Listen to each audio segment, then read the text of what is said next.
Hello guys, welcome back to my YouTube channel অসমৰ সমৰ আৰু আজি বৰ্তমান ক'ত আছো চাওক মানে বৰ্তমান আমি আহি পাইছোঁ হাউলি ৰাস মহোৎসৱত আৰু এইবাৰ নলবাৰীতকৈ আজি এইবাৰ প্ৰথম হাউলি ৰাস মহোৎসৱত আহিছোঁ কাৰণ হাউলি ৰাস মহোৎসৱৰ মেইন অন্যতম যি লটাৰী খেল হয় আৰু সেই আপোনালোক লটাৰী খেলখনো দেখুৱাম আৰু নলবাৰী হাউলি ৰাসত অন্যতম লটাৰী খেলৰ বাবে আৰু আপোনালোকক আজি সম্পূৰ্ণ হাউলি ৰাসখন চাবলৈ চেষ্টা কৰিম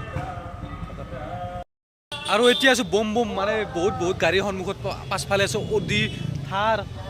MG হেক্টৰ সকলোবোৰ গাড়ী আছে আৰু এতিয়া ভিডিঅ'টো বলক আমি ঘৰৰ পৰা আৰম্ভ কৰোঁ ওলাই দিলোঁ ব্ৰহ্মপুৱাই আৰু এতিয়া মই বৰ্তমান গৈ আছোঁ বৰপেটা ৰোডলৈ আৰু বৰপেটাৰ পৰা উভতি আহোঁতে লগত লৈ আহিম অডি এখন মানে অডি কেনেকৈ আনিম জানেনে কাৰণ বৰপেটাৰ হাউলিত চলি আছে অসম বিখ্যাত ৰাস মহোৎসৱ আৰু ৰাস মহোৎসৱত আপোনালোকে জানে হাউলিত বিভিন্ন ধৰণৰ দামী উপহাৰ কুপন খেল আৰম্ভ কৰা হয় আৰু সেই উপহাৰ কুপন খেলত এখন বিখ্যাত খেলত দিয়া হৈছে এখন প্ৰথম পুৰস্কাৰ মানে অডি দিয়া আছে MG হেক্টৰ দিয়া আছে থাৰ্ড দিয়া আছে তাৰে কোনোবা এখন গাড়ী যেন তেন উঠাই আনিব লাগিব সেয়ে বলক মোৰ লগত আপোনালোক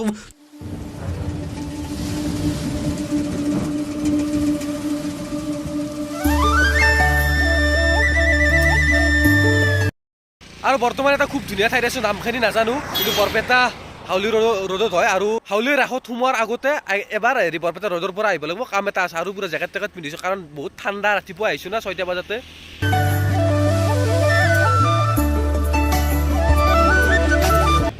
আৰু বৰপেটা ৰোড আহি গ'লো বৰ্তমান আৰু কিবা এটা খাই লওঁ মানে একো খোৱা নাই আৰু চাহ খাই আহি পালোঁ হাউলি ৰাস মহোৎসৱ আৰু আপোনালোকে যদি আহে মানে অভাৰব্ৰিজৰ তলেৰে আহিব পাৰিব কাৰণ অভাৰব্ৰিজখনৰ তলতে হয় হাউলিৰ সেই বিখ্যাত ৰাস মহোৎসৱখন এইটো ৰাস মন্দিৰ যিহেতু আমি বৰে পুৱাই আহিলোঁ ৰাস চাব কাৰণ সেইবাবে আমাক কিজানি গাড়ী চাড়ী ক'তো ধৰা নাই কাৰণ ডাইৰেক্ট ভিতৰলৈকে সোমাই আহিব পাৰিছোঁ হাউলি জুনিয়ৰ কলেজৰ ৰূপালী জয়ন্তী উপলক্ষেও উপহাৰ কুপন খেল পাতিছে মানে হাজাৰ উঠে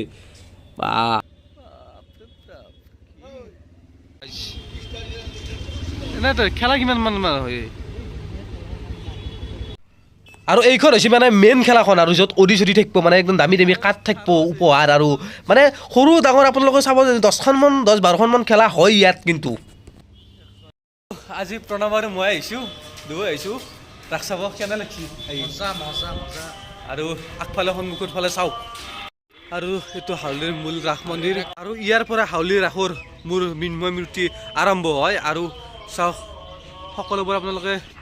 চাই যাব নামবিলাকচোন লিখি দিয়া নাই কিয় বা গম পোৱা নাই না আজি যিহেতু দ্বিতীয় দিন তথাপিতো দিব লাগিছিল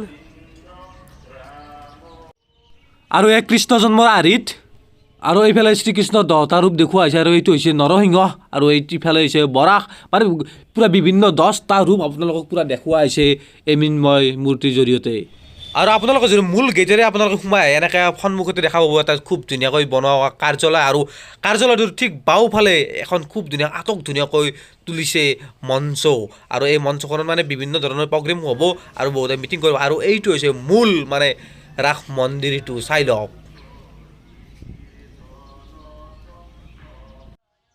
আৰু এইখন এখন সৰু উদ্যান আৰু এই সৰু উদ্যানখন কি ধুনীয়াকৈ সজাই তোলা হৈছে মানে এইখন ৰাস মন্দিৰৰ তলতে আছে বৰ্তমান প্ৰণৱ আৰু মই বৃন্দাবনৰ মাজত বহি আছোঁ চাওক এয়া বৃন্দাবন মানে হয়তো হ'ব লাগে বৃন্দাবন কাৰণ যিহেতু ফলকবোৰ বা নামবোৰ লিখা বৰ্তমানো নাই আৰু এইবাৰ হাউলিত মানে 95 সংখ্যক ৰাস মহোৎসৱ আৰু সেইবাবে এটা খুব ধুনীয়াকৈ মানে ফটো চটো উঠাৰ কাৰণে এটা চেলফি পইণ্ট আৰম্ভ কৰি চাই লওঁ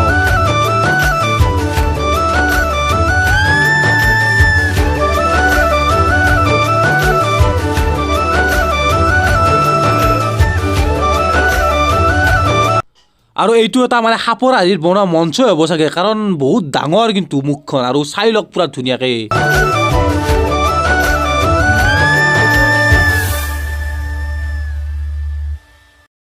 আৰু এতিয়া আমি দিনৰ ভাগত টিলিং গিটিং কৰি ঘূৰি আছোঁ কিন্তু গধূলি হোৱাৰ লগে লগে আপোনালোকে ইয়াত মানে খোজ দিব নোৱাৰে কাৰণ যিমান বেছি মানুহ হয় কাৰণ আমি বৰ্তমান 9টা 9:30মান হ'ল চাগে সময় এইখন বিখ্যাত খেলাখন যিখন খেলাত বহুত ধৰণৰ গাড়ী আছে আৰু মুখ্য খেলখনৰ 4ৰ্থ পুৰস্কাৰ মহিন্দ্ৰা থাৰ আৰু এই থাৰখন পালে হ'ব দিয়ক আৰু দ্বিতীয় পুৰস্কাৰত আছে এইখন MG হেক্টৰ আৰু প্ৰথম পুৰস্কাৰটো এতিয়াও বিচাৰি পোৱাই নাই ৰ'ব আৰু এইবোৰে বিখ্যাত গাড়ীসমূহ আৰু প্ৰথম পুৰস্কাৰৰ গাড়ীখন দেখোন ইয়াত এতিয়াও নাই, কাৰণ প্ৰথম পুৰস্কাৰৰ গাড়ী বা কি গাড়ী আছে আপোনালোকক মই দেখাই আছোঁ।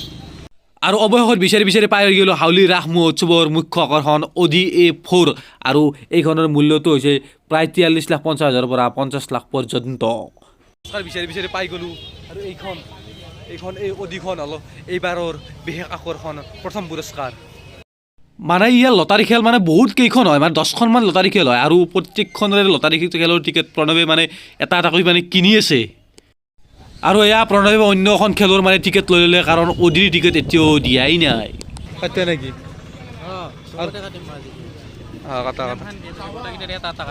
বঢ়িয়া। আৰু এইবাৰ এখন বেলেগ লটাৰী খেলৰ টিকেট কাটিব আহিছোঁ, আৰু এইখন লটাৰী খেলত মানে মুখ্য আকৰ্ষণ এখন যাৱা বাইক, আৰু ইয়াৰ টিকেটৰ প্ৰাইচ মাত্ৰ 25 টকা। চিন্তা আৰু এইবাৰ অডিৰ কাটবা আছে অডিৰ। মই হ'লে কিন্তু এতিয়ালৈ এটা টিকেটো কাটা নাই, কাৰণ মই টিকেট কাটি ভাল নাপাওঁ বেছি। চব প্ৰণৱে কাটিছোঁ, গোটেই কেইখন খেলাৰে বোলে একোটাকৈ টিকেট নিব কমকৈ হ'লেও।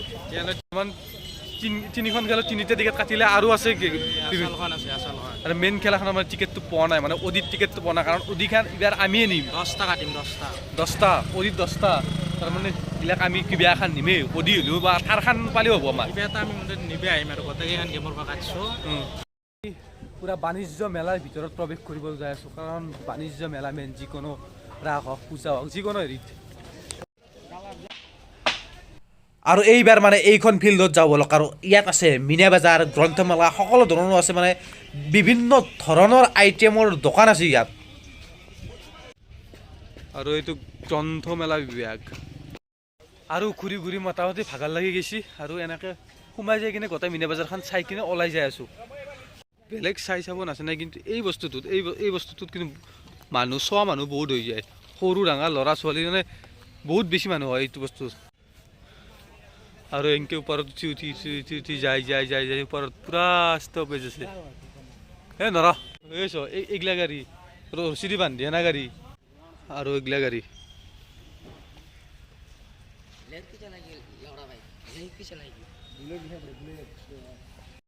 আৰু ইয়াত এইবোৰ এই গাড়ীকেইখনৰ ওপৰৰ পৰাই কেইবাবছৰ আগতে ডিম্পুদাই এটা কথা কৈছিল যে জীৱনত ওপৰলৈ যাবলৈ হ'লে কিছুমান বস্তু খুলি থ'ব লাগিব। সেই কথাটো বহুত বেছি ভাইৰেল হৈছিল, আৰু সঁচাকৈ এই বাইকখনত বহুত কিবা কিবি খোলা আছে, ইঞ্জিনত ঢাকান চাকানো নাই। এইখন এনেকৈ উৰাই ঘূৰাই ঘূৰিব, বহুত ওপৰলৈ গুচি যাব। আৰু ইয়াত কাঠ চাৰ মানে চব ঘূৰোৱা হয়, আৰু এইটো হৈছে মানে মূল চক্ৰী। আৰু জীৱনত ডাঙৰ ডাঙৰ চকৰি দেখিছে, মানে সেই চকৰিবিলাক মই কেতিয়াও নুঠো দিয়ক, কাৰণ জীৱনটো বন্ধকত থৈ কিনে নিজে পইচাও দিব লাগিব। পইচা পালে বেলেগ কথা, কিন্তু পইচা দিব লাগিব, দি কিনে ইমান ৰিক্স লৈ কিনে এনজয়। কিন্তু মই সেইটো এনজয় নকৰোঁ কাৰণ মৃত্যুৰ লগত যুঁজি কিনে কাম কোনোদিনে নহয় মোৰ মতে দিলে। আৰু এইফালে মানে গংগা যমুনা চাৰ্কাছৰ প্ৰেক্ষাগৃহ বনোৱা হৈছে, মানে এইবোৰ চাই ভাল লাগে কিছু। আৰু এই মানে যিখন বিখ্যাত খেলাখনৰ আছে, সেই খেলাখনৰ টিকেট বিচাৰি সুধিলোঁ, মানে কেতিয়া দিয়ে, কিন্তু সন্ধিয়া 6 বজাৰ পিছত ধৰিব, আৰু এতিয়া কিমান। আৰু ৰাসৰ পৰা ওলাই আহি কেওট কুচি পালোঁ, আৰু ইয়াত সেইদিনাখন বোমা নিবলৈ আহোঁতে খোৱা ৰেষ্টুৰেণ্টখনত আজিও সোমাইছোঁ বাৰু। আৰু তাত প্ৰচেছা খাই লৈ কিনে ডাইৰেক্ট চিধা আহি পালোঁ বহৰী, আৰু বহৰীৰ এইটো হ'ল মানে কীৰ্তন গণনা সত্ৰ বুলি কয়, ভালদৰে নাজানো, কিন্তু আহি পালোঁ খুব ধুনীয়া। আৰু আপুনি যদি এই ৰাস্তাৰে কীৰ্তন ঘৰৰ সন্মুখৰ এই ৰাস্তাৰে আহিছে, তেনেহ'লে যান বাহনত উঠি যাব নোৱাৰে, আৰু এয়া ফলকখন চাই লওক। জাননী দি আছে কীৰ্তন ঘৰৰ আগেৰে যান বাহন উঠি যোৱা নিষেধ। আৰু আজিৰ ভিডিঅ'টো ইমানখিনি আছিল, আৰু আপোনালোকৰ যদি ভিডিঅ'টো চাই ভাল পালে প্লিজ লাইক এটা কৰি চেনেলটো ছাবস্ক্ৰাইব কৰি লগতে ভিডিঅ'টো এবাৰ শ্বেয়াৰ কৰিব। ধন্যবাদ।